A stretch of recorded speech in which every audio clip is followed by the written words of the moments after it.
Hello my dear students, I hope that you all are doing great. So guys, इस video के अंदर हम BHDLA 136 के important questions को विद देयर आंसर्स कवर करने वाले हैं, जो आपके अभी रीसेंट जून परीक्षा के लिए टॉप मोस्ट क्वेश्चंस हैं।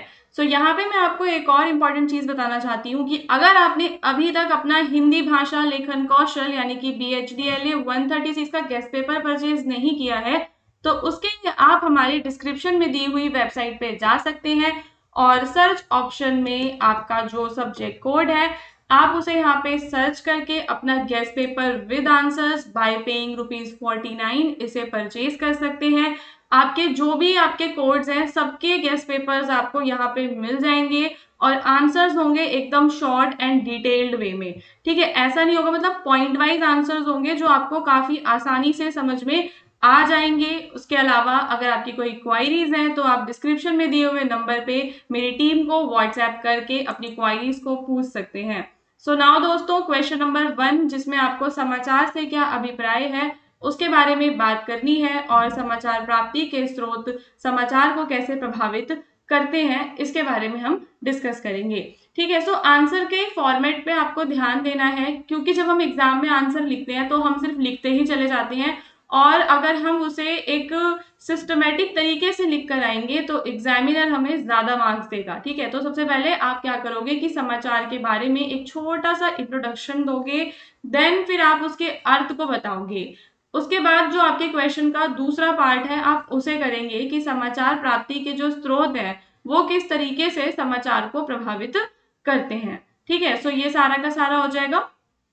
और समाचार प्राप्ति के स्रोत कैसे आप प्रभावित करते हैं, कौन कौन से पहले स्रोत बता दिए, फिर उनका प्रभाव बता दिया, फिर हमने निष्कर्ष दिया। तो आप देख सकते हो कि ये इतना डिटेल्ड आंसर है कि अगर आप इसे लिख कर आओगे तो पूरे पूरे नंबर आपको इसमें जरूर मिलेंगे। ठीक है, डिस्क्रिप्शन में आपको जो भी हमारे लिंक्स मिलते हैं आप उन्हें फॉलो जरूर किया करो, क्योंकि फ्यूचर में जो भी न्यू अपडेट्स आते हैं, न्यू वीडियोस आते हैं, उन सभी के बारे में इंफॉर्मेशन आपको वहां से मिलती रहेगी। ओके, सो नाउ क्या है क्वेश्चन हमारा कि समाचार से क्या अभिप्राय है, समाचार प्राप्ति के स्रोत समाचार को कैसे प्रभावित करते हैं। ठीक है, तो सबसे पहले हम क्या देंगे, इंट्रोडक्शन देंगे। समाचार हमारे दैनिक जीवन का एक महत्वपूर्ण हिस्सा है और इसके माध्यम से क्या होता है, जो भी देश विदेश में चीजें हैं, समाज के बारे में, राजनीति के बारे में, शिक्षा, खेल, विज्ञान, मतलब जहां पे भी कोई भी किसी भी क्षेत्र में जो घटना हो रही है उसके बारे में इंफॉर्मेशन मुझे समाचार से ही मिलती है, जिस वजह से मैं कहूंगी कि समाचार मेरे जीवन का एक महत्वपूर्ण हिस्सा होने के साथ साथ ये क्या कर रहा है, लोगों को, ये लोगों को जागरूक बना रहा है और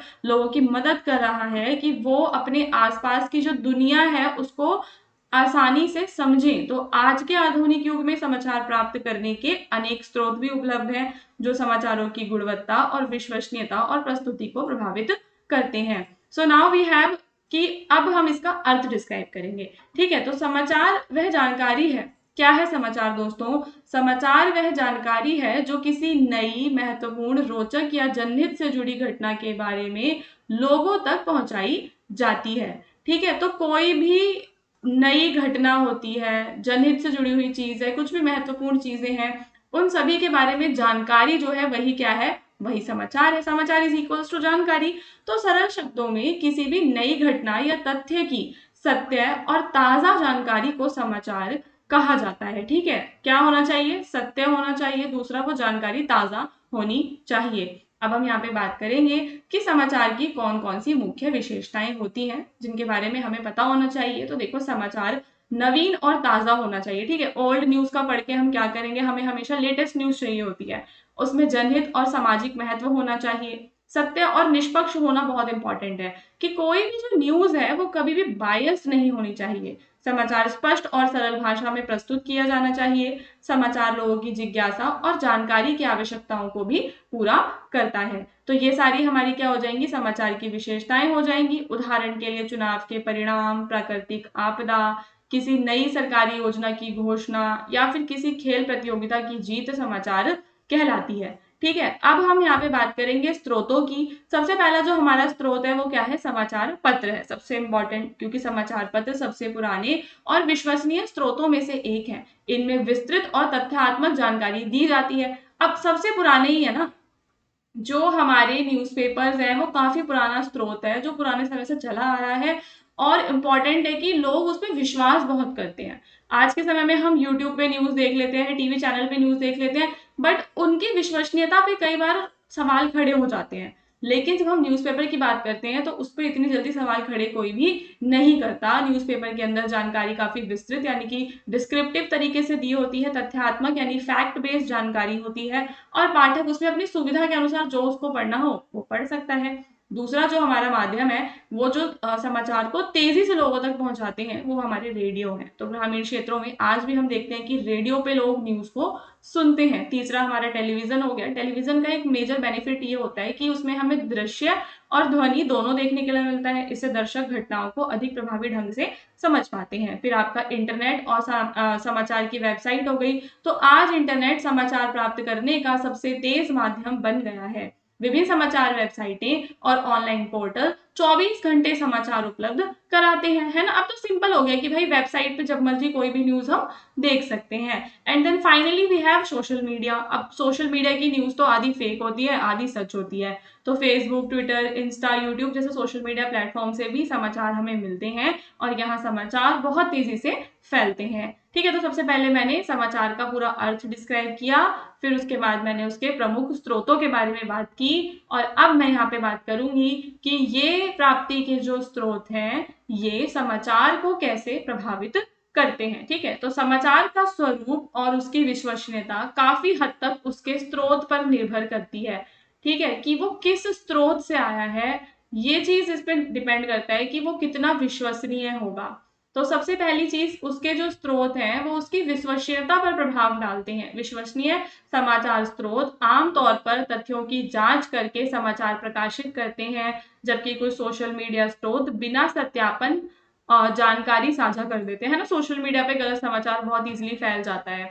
प्रस्तुति के तरीके पर डिपेंड करता है, यानी कि हर माध्यम समाचार को अलग ढंग से प्रस्तुत करेगा।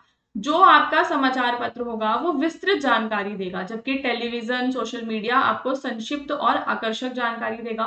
गति का प्रभाव क्या है कि इंटरनेट और सोशल मीडिया के माध्यम से समाचार बहुत तेजी से फैलते हैं। दूसरी ओर समाचार पत्रों में समाचार अगले दिन प्रकाशित होते हैं।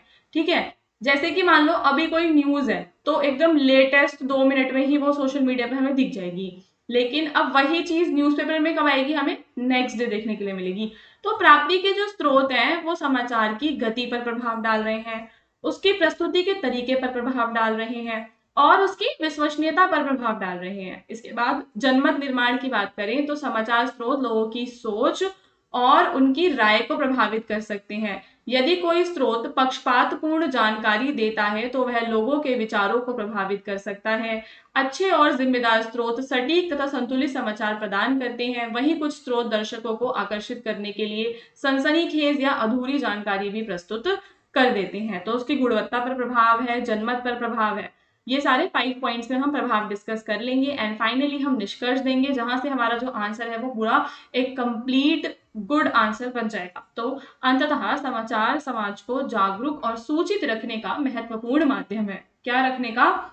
समाज को जागरूक और सूचित रखने का महत्वपूर्ण माध्यम है। समाचार की गुणवत्ता और विश्वसनीयता उसके स्रोत पर निर्भर करती है, इसलिए पाठकों और दर्शकों को हमेशा विश्वसनीय और प्रमाणित स्रोतों से ही समाचार प्राप्त करने चाहिए। डिजिटल युग में जहां सूचना बहुत तेजी से फैलती है, वहीं सही और गलत समाचारों की पहचान करना भी अत्यंत आवश्यक हो गया है। तो इस प्रकार समाचार स्रोतों का समाचार की सत्यता, प्रस्तुति और प्रभाव पर महत्वपूर्ण प्रभाव पड़ता है। ठीक है, कि समाचार के जो स्रोत हैं उसका समाचार पे क्या पड़ता है? महत्वपूर्ण प्रभाव पड़ता है। कैसे पड़ता है? उसकी गुणवत्ता, उसके जनमत के बारे में, गति, उसकी प्रस्तुति, विश्वसनीयता, हर चीज पर जो प्रभाव है वो उसके स्रोत से पड़ रहा है।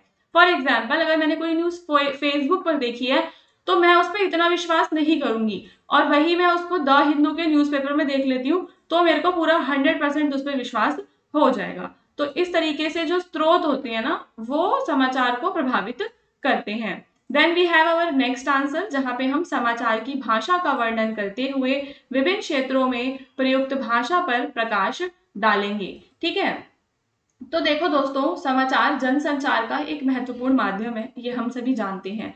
और इसका मुख्य उद्देश्य क्या होता है कि लोगों को सही, स्पष्ट और त्वरित जानकारी मिले। ठीक है, सही जानकारी मिले, स्पष्ट मिले और त्वरित हो, यानी कि जल्दी से जल्दी मिले। इसलिए समाचार की भाषा ऐसी होनी चाहिए जिसे हर वर्ग का व्यक्ति आसानी से समझ सके। समाचार पत्र, रेडियो, टेलीविजन, डिजिटल मीडिया, सभी में भाषा का विशेष महत्व होता है। तो समाचार की प्रभावशीलता काफी हद तक उसकी भाषा पर निर्भर करती है।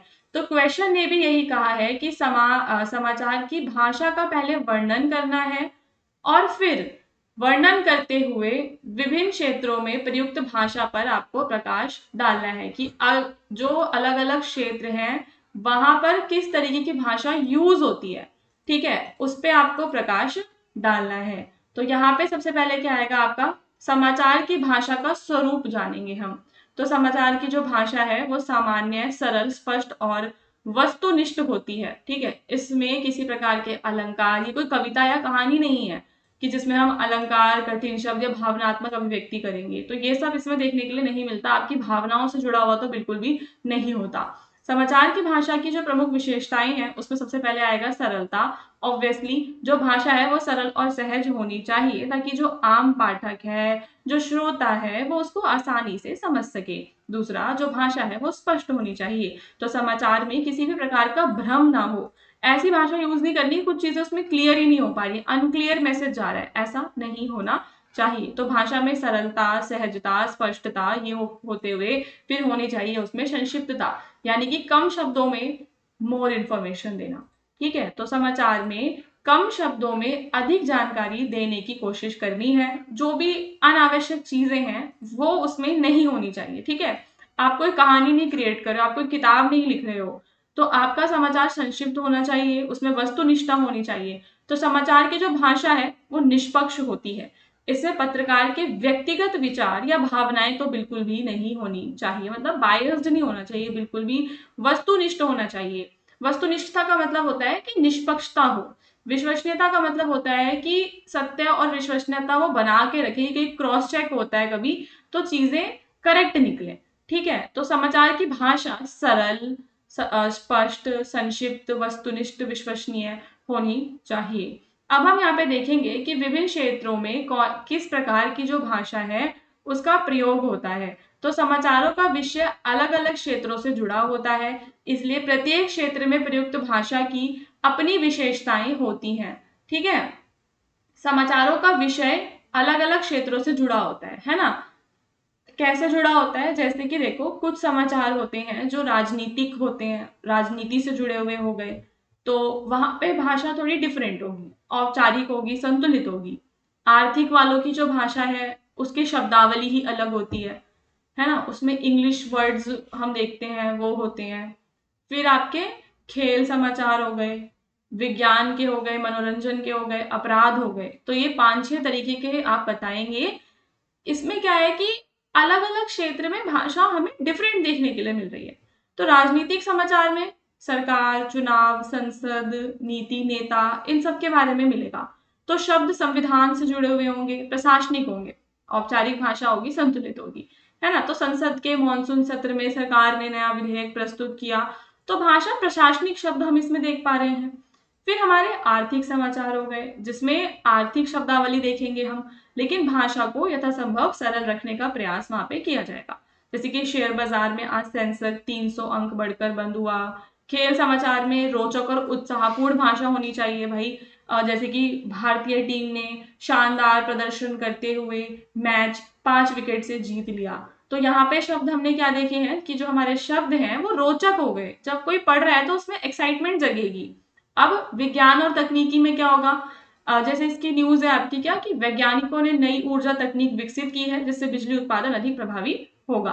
तो ये एक सिंपल है, वैज्ञानिक कोई शब्द होते हैं जैसे ऊर्जा तकनीक हो गया, जटिल विषय सरल भाषा में समझाने पड़ते हैं इसके अंदर। फिर आपके मनोरंजन हो गए कि नई फिल्म ने पहले सप्ताह में रिकॉर्ड की कमाई की, तो फिल्म, संगीत, कला और संस्कृति से जुड़े समाचारों की भाषा कैसी होगी, आकर्षक और हल्की फुल्की होगी कि पाठक की रुचि बनी रहे, इंपॉर्टेंट है यहाँ पर। ठीक है, फिर अपराध हो गया, कि भाई अपराध समाचारों में सावधानी पूर्वक और जिम्मेदार भाषा का प्रयोग किया जाता है। तथ्यों को बढ़ा चढ़ाकर तो बिल्कुल भी प्रस्तुत यहाँ पे नहीं करना। पुलिस ने मामले की जांच शुरू कर दी है और आरोपियों की तलाश जारी है। तो ये आपको क्या करना है कि जब आप आंसर लिख रहे हो तो आप सबका एग्जाम्पल भी दे दो, आपको थोड़ा मोर डेटा मिल जाएगा। आप और भी एग्जाम्पल्स दे सकते हो, दो दो एग्जाम्पल भी दे सकते हो, ठीक है। फिर आपका यहाँ पे क्या आ गया दोस्तों, निष्कर्ष आ गया। ओके, तो समाचार की भाषा जनसंचार का आधार है। भाषा सरल, स्पष्ट, नवीन, निष्पक्ष होनी चाहिए ताकि जो सूचना है वो सही रूप से जनता तक पहुंच सके। विभिन्न क्षेत्रों जैसे कि राजनीति, अर्थव्यवस्था, खेल, विज्ञान, मनोरंजन, उसमें विषय के अनुसार भाषा का जो स्वरूप है हम क्या देखते हैं वो बदल जाता है, लेकिन उसका उद्देश्य सूचना को प्रभावी और समझने योग्य बनाना ही रहता है। इससे समाचार लेखन में भाषा का सही चयन अत्यंत महत्वपूर्ण माना जाता है। ठीक है, आई होप कि देखो इन दोनों में से एक ना एक क्वेश्चन आपको एग्जाम में देखने के लिए मिल सकता है, तो इन दोनों को आप काफी अच्छे तरीके से प्रिपेयर कर लेना। उसके अलावा आपकी कोई भी क्वायरीज हैं तो आप हमें व्हाट्सएप कर सकते हैं इस नंबर पे। वैसे आप कोशिश क्या करो कि आपकी जो मेजर चीजें जो परचेज वाली हैं वो आप वेबसाइट से ही कर लो, क्योंकि वो थोड़ा सा ईजी हो जाता है। ओके, सो नाउ अगला क्वेश्चन है, क्वेश्चन नंबर 3 है ये, यहाँ पे थोड़ा सा मिस टाइप हो रखा है। ओके, वार्तालाप की विशेषताओं को चित्रित करना है आपको, और वार्तालाप मानव संचार, सॉरी, ओके, तो वार्तालाप जो हम करते हैं उसका क्या अर्थ है पहले ये समझते हैं और फिर उसकी विशेषताओं के बारे में बताएंगे। तो वार्तालाप का अर्थ है किसी विषय पर दो या अधिक व्यक्तियों के बीच होने वाली बातचीत। तो वार्तालाप इज इक्वल्स टू सिंपल बातचीत। तो बातचीत के बारे में लिखना कुछ मुश्किल नहीं है आपके लिए, आप सभी बातचीत करते हैं, उसकी विशेषताएं तो आपको पता ही होंगी, बट स्टिल यहाँ पे मैं आपको कुछ पॉइंट्स बताऊंगी आप जिनको यूज करेंगे, क्योंकि आंसर लिखते समय जो भाषा है वो अच्छी होनी चाहिए। ठीक है, आपको सरल सटीक भाषा यूज करनी है अपनी आंसर राइटिंग में भी। नाउ वार्तालाप के बारे में थोड़ा सा इंट्रोडक्शन जो आपको पता होना चाहिए वो क्या, कि वार्तालाप मानव संचार का सबसे सामान्य और महत्वपूर्ण माध्यम है। यह दो या दो से अधिक व्यक्तियों के बीच विचारों, भावनाओं, सूचनाओं तथा अनुभवों के आदान प्रदान की प्रक्रिया है। तो दोस्तों यहाँ ध्यान रखना कि जो वार्तालाप है वो एक प्रकार की प्रक्रिया होती है, ठीक है, प्रोसेस है ये, जिसमें दो या दो से जो अधिक व्यक्ति हैं उनके बीच बातचीत हो रही है, और उस बातचीत में क्या कर रहे हैं, वो अपने विचारों को, अपनी भावनाओं को, सूचनाओं को, अनुभवों को, इन सभी को एक दूसरे के साथ शेयर कर रहे हैं। ठीक है, अब अपने दैनिक जीवन में, शिक्षा, व्यापार, पत्रकारिता, हर जगह आप क्या देखते हो कि जो वार्तालाप है उसकी भूमिका महत्वपूर्ण है। प्रभावी वार्तालाप न केवल संचार को सरल बनाता है, जो प्रभावी वार्तालाप होता है वो न केवल संचार को सरल बनाता है बल्कि आपसी समझ और संबंधों को भी मजबूत करता है। अब हम देखेंगे वार्तालाप का अर्थ। जैसा मैंने आपको बताया कि इसमें बातचीत होती है, इसमें प्रश्न पूछना, उत्तर देना, विचार विमर्श, सुझाव, प्रतिक्रिया, एवरीथिंग, सब कुछ इसमें शामिल है। ये मौखिक, लिखित, डिजिटल हर एक माध्यम से किया जा सकता है। विशेषताओं की बात करें तो वार्तालाप आपका द्विपक्षीय या बहुपक्षीय प्रक्रिया होती है। तो कम से कम दो लोग होते हैं इसमें और अपने विचारों को व्यक्त करते हैं, एक दूसरे की बात को सुनते हैं। विचारों का आदान प्रदान इसमें हमें देखने के लिए मिलता है। तो वार्तालाप का जो मुख्य उद्देश्य है वो विचार और सूचना पहुंचाना है एक दूसरे तक। तो व्यक्ति अपने अनुभव, अपने ज्ञान, जो भावना है उसकी, वो सारी चीजें एक दूसरे को बताते हैं। सरल और सहज भाषा होती है, कठिन शब्दों का यूज इसमें किया गया नहीं होता। और स्वाभाविकता की बात करें तो वार्तालाप कभी कृत्रिम नहीं होता है। ठीक है, आप पहले से सोच कर नहीं जाते हो कि मेरे को अभी मम्मी से बात करनी है तो मैं उसका पूरा प्लान बना रही हूँ बैठ के कि मुझे क्या क्या बोलना है, क्या क्वेश्चंस पूछने हैं, क्या आंसर्स मिलेंगे। तो वार्तालाप कभी भी हमारा कृत्रिम नहीं होगा, आर्टिफिशियल नहीं होगा, वो स्वाभाविक रूप से चलता रहेगा, जिसके मन में जो आएगा वो बोलता रहेगा। प्रश्न और उत्तर का समावेश है, तो ऑब्वियसली हम किसी से कुछ पूछते हैं, वो हमें कुछ बताता है, इस तरीके से संवाद और रोचक बन जाता है। प्रतिक्रिया की उपस्थिति होती है, तो वार्तालाप में प्रतिभागी एक दूसरे की बातों पर तुरंत प्रतिक्रिया देते हैं। ठीक है, वार्तालाप में प्रतिभागी एक दूसरे की बातों पर तुरंत प्रतिक्रिया देते हैं। यह प्रतिक्रिया शब्दों, हाव भावों या भावनात्मक अभिव्यक्तियों के रूप में हो सकती है। ठीक है, तो जो भी हमारे शब्द हैं, हाव भाव है, उसके अनुसार प्रतिक्रिया होती है। उद्देश्य पूर्ण होना चाहिए, वार्तालाप में कोई ना कोई उद्देश्य होता है, किसी समस्या का समाधान करना, मनोरंजन करना, अपने संबंधों को मजबूत बनाने के लिए वार्तालाप होता है। शिष्टाचार और सम्मान इंपॉर्टेंट है। जब दो लोग बात करते हैं एक दूसरे से, तो इम्पॉर्टेंट हो जाता है कि वो एक दूसरे का सम्मान करें, दूसरों की बात को ध्यान से सुने, विनम्र रहें और अपनी जो भावनाएं हैं, दूसरों की भावनाएं, उनका सम्मान करें। लचीलापन होना चाहिए कि भाई आप स्टिक नहीं हो कि कोई टॉपिक चल रहा है तो आप एक ही टॉपिक पे कंटिन्यूअसली बात करे जा रहे हो, तो विषय और विचार परिस्थिति के हिसाब से बदल जाएगा। और सामाजिक संबंधों को मजबूत करना भी इसका काम होता है। तो पूरे 10 पॉइंट हो गए आपके, जो कि वार्तालाप की प्रमुख विशेषताओं में आएंगे। ठीक है, अब बहुत सारे स्टूडेंट्स कहते हैं कि बुक के अंदर जो पॉइंट्स हैं वो थोड़े से डिफरेंट है और वीडियो में डिफरेंट है। तो देखो, जो वीडियो के पॉइंट्स हैं आप उसको भी लिख कर आ सकते हो, तब भी आपको बहुत अच्छे मार्क्स मिल जाएंगे। ऐसा कुछ भी नहीं होता कि आपको एग्जैक्टली बुक का मटेरियल उसी पे आपको स्टिक रहना है, ऐसी कोई गाइडलाइन इग्नू की साइड से नहीं होती है। जब भी हम कभी भी पढ़ाई करते हैं, चाहे हम बुक से करें, हम वीडियो से करें, किसी भी वेबसाइट से हम पढ़ाई करें, तो मेन चीज क्या होती है कि आंसर में तो हम वही लिख कर आएंगे जो हमें समझ में आया होगा। ठीक है, तो हर किसी का आंसर डिफरेंट होता है और आपको कोशिश करनी है कि आप अपना खुद का आंसर प्रिपेयर करो, जो आपके लिए, आपकी जो पर्सनल व्यूज हैं थोड़े से वो उसमें हाईलाइट हो, तब आप दूसरों से डिफरेंट लग सकते हो। आप रट्टा तो वैसे भी नहीं लगा पाओगे। तो अब वार्तालाप का महत्व क्या है कि ये संचार को प्रभावी बनाता है, गलतफहमियों को दूर करता है, ये सारी चीजें भाई आत्मविश्वास को बढ़ा देता है। और फिर इंपॉर्टेंट हो जाता है निष्कर्ष। निष्कर्ष लिखने का तरीका यही होता है कि आपने ओवरऑल जितना भी ऊपर बताया है उस सभी को छोटे छोटे लाइनों में कंसोलिडेट करना है। तो निष्कर्षतः वार्तालाप मानव जीवन का एक आवश्यक अंग है। सही बात है। अब यह केवल बातचीत का माध्यम नहीं, बल्कि विचारों, भावनाओं, सूचनाओं को साझा करने का प्रभावी साधन है। इसमें भाषा सरल होती है, भाषा में स्वाभाविकता होती है ना, सम्मान होता है। तो एक प्रभावी वार्तालाप व्यक्ति के व्यक्तित्व, उसके विकास और उसके सामाजिक संबंधों को सुदृढ़ बनाने में महत्वपूर्ण योगदान देता है। अब हमारा फाइनल क्वेश्चन इस वीडियो का, जिसके अंदर हम बात करेंगे कि प्रभावी लेखन के गुणों का आपको विवेचन करना है। जो प्रभावी लेखन है उसमें क्या क्या गुण होने चाहिए। तो लेखन विचारों, भावनाओं, सूचनाओं को व्यक्त करने का एक महत्वपूर्ण माध्यम है ना। जो भी हमारी भावनाएं, सूचनाएं, विचार, वो सभी लेखन में हम देखते हैं व्यक्त करते हैं। तो जब कोई लेखन अपने उद्देश्य को सफलतापूर्वक पूरा करता है और पाठकों पर सकारात्मक प्रभाव डालता है, तो उसे प्रभावी लेखन कहा जाता है। अब ध्यान से सुनो, मान लो कि मैंने कुछ भी लिखा और आप उसे पढ़ रहे हो, तो अगर मेरे जो उद्देश्य थे, जो इन्फॉर्मेशन मैं आप तक पहुंचाना चाहती थी, वो इन्फॉर्मेशन आप तक सफलतापूर्वक पहुंच चुकी है और उसका जो एक प्रभाव है, जो पॉजिटिव प्रभाव है, वो आप पे पड़ चुका है, तो यानी कि वो लेखन क्या हो जाएगा, प्रभावी लेखन हो जाएगा। ओके, तो प्रभावी लेखन केवल शब्दों का समूह नहीं है, केवल शब्द नहीं है, वो स्पष्ट है, सुव्यवस्थित होना चाहिए और पाठक केंद्रित होना चाहिए। मतलब मैं लिख रही हूँ पर जो मेरी ऑडियंस है, मुझे उसको ध्यान में रखते हुए लिखना है। अगर मैं बच्चों वाली कहानी लिख रही हूँ तो वो पाठक केंद्रित हो, जो भी चीजें हैं वो पाठक केंद्रित होनी चाहिए। तो एक अच्छा लेखक अपने विचारों को इस प्रकार प्रस्तुत करता है कि पाठक उन्हें आसानी से समझ सके और उनसे जुड़ सके। तो प्रभावी लेखन के कई गुण होते हैं जो उसे आकर्षक और उपयोगी बनाते हैं। यानी कि इसमें स्पष्टता होनी चाहिए, यानी कि लेखक को अपने विचारों को सरल और स्पष्ट शब्दों में देना है। सरलता होनी चाहिए, सहज सरल शब्द होने चाहिए, विशेष रूप से जो सामान्य पाठक है, जितनी भाषा सरल होगी उतना वो प्रभावशाली बनेगा, है ना। संदेश जो है आसानी समझ में आएगा। अगर स्पष्टता होगी, सरलता होगी, संक्षिप्तता होगी, तो प्रभावी लेखन, संक्षिप्त लेखन, पाठक का समय बचेगा, संदेश प्रभावी होगा। शुद्धता इंपॉर्टेंट है। मतलब आप कुछ लिख रहे हो और आपको व्याकरण नहीं पता, आपको विराम चिन्ह नहीं पता, आपको सही वर्तनी नहीं पता, तो वो वेस्ट है। प्रभावी लेखन लिखने में व्याकरण, वर्तनी, विराम चिन्ह, इन सब की आवश्यकता होती है। भाषा संबंधी त्रुटियां लेखन की गुणवत्ता कम कर देती है। शुद्ध लेखन लेखक की विश्वसनीयता और दक्षता को दर्शाता है। फिर आपकी क्रमबद्धता होती है।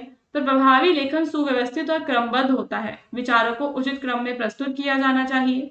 समझ लो, क्रम भी होना चाहिए, मतलब कि आपकी भूमिका, मुख्य भाग, निष्कर्ष ऐसे विभाजित होने चाहिए आपके विचार।